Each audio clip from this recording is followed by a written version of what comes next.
ബഹിരാകാശ ചരിത്രത്തിൽ മലയാളികൾക്ക് അഭിമാന നിമിഷം.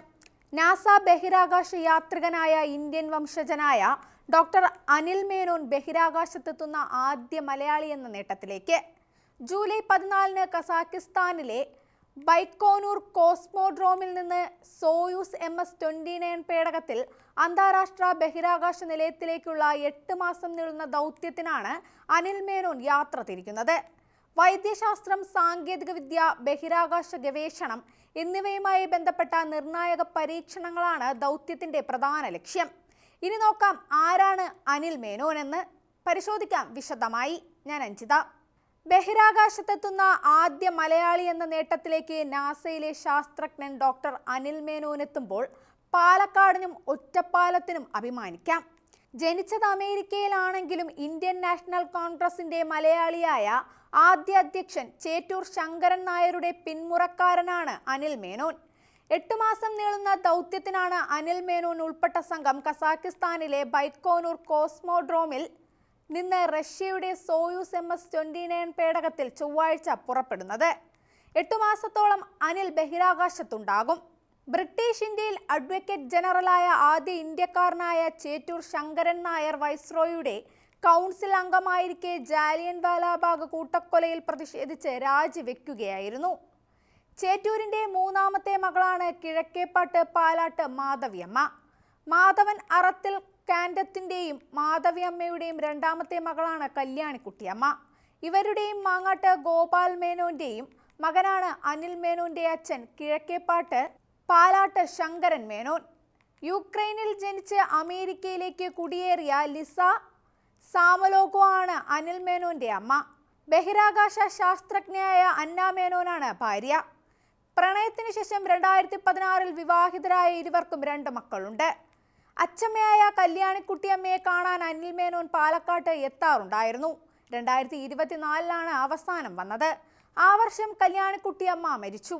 അച്ഛൻ KP ശങ്കരൻ മേനോൻ ഇപ്പോൾ അമേരിക്കയിലാണ്. ഇടയ്ക്ക് ഡൽഹിയിൽ വന്ന് താമസിക്കാറുണ്ടെന്നും ബന്ധുക്കൾ പറയുന്നു.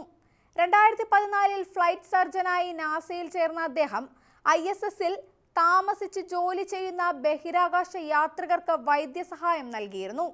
2018-ൽ സ്പേസ് എക്സിലേക്ക് മാറിയ അദ്ദേഹം കമ്പനിയുടെ മെഡിക്കൽ പ്രോഗ്രാം സ്ഥാപിക്കുകയും അവരുടെ ആദ്യത്തെ മനുഷ്യന്റെ ബഹിരാകാശ യാത്രാ ദൗത്യങ്ങൾ തയ്യാറാക്കാൻ സഹായിക്കുകയും ചെയ്തു. ചന്ദ്രനിലേക്കും ചൊവ്വയിലേക്കുമുള്ള ഭാവി ദൗത്യങ്ങൾക്കായി രൂപകൽപ്പന ചെയ്ത സ്റ്റാർഷിപ്പ് പേടകത്തിന്റെ വികസനത്തിലും അദ്ദേഹം പങ്കാളിയായി. നാസയുടെ ബഹിരാകാശ യാത്രികരുടെ സംഘത്തിൽ ചേരുന്നതിന് മുൻപ് ഓപ്പറേഷൻ എൻഡ്യൂറിംഗ് ഫ്രീഡം സമയത്ത് അഫ്ഗാനിസ്ഥാനിൽ US വ്യോമസേനയിലും മേനോൻ സേവനം അനുഷ്ഠിച്ചിട്ടുണ്ട്. കൂടാതെ ഹിമാലയൻ റെസ്ക്യൂ അസോസിയേഷനുമായി ചേർന്ന് എവറസ്റ്റ് കൊടുമുടി കയറുന്നവർക്ക് വൈദ്യസഹായം അദ്ദേഹം നൽകിയിരുന്നു. 2021 ഡിസംബറിലാണ് നാസ മേനോനെ ബഹിരാകാശ യാത്രികനായി തെരഞ്ഞെടുത്തത്. തുടർന്ന് അദ്ദേഹം ഏജൻസിയുടെ 2 വർഷത്തെ ബഹിരാകാശ പരിശീലന പരിപാടി വിജയകരമായി പൂർത്തിയാക്കി. റോട്ടറി അംബാസഡർ സ്കോളറായി അനിൽ മേനോൻ ഇന്ത്യയിൽ 1 വർഷം ചെലവഴിക്കുകയും പോളിയോ വാക്സിനേഷൻ പ്രവർത്തനങ്ങളിൽ പങ്കാളിയാവുകയും ചെയ്തിട്ടുണ്ട്.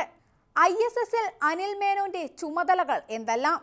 ISS-ലെ താമസത്തിനിടയിൽ ദീർഘകാല ബഹിരാകാശ യാത്രകൾ മനുഷ്യ ശരീരത്തിലുണ്ടാക്കുന്ന മാറ്റങ്ങളെക്കുറിച്ച് മേനോൻ പരീക്ഷണങ്ങൾ നടത്തും.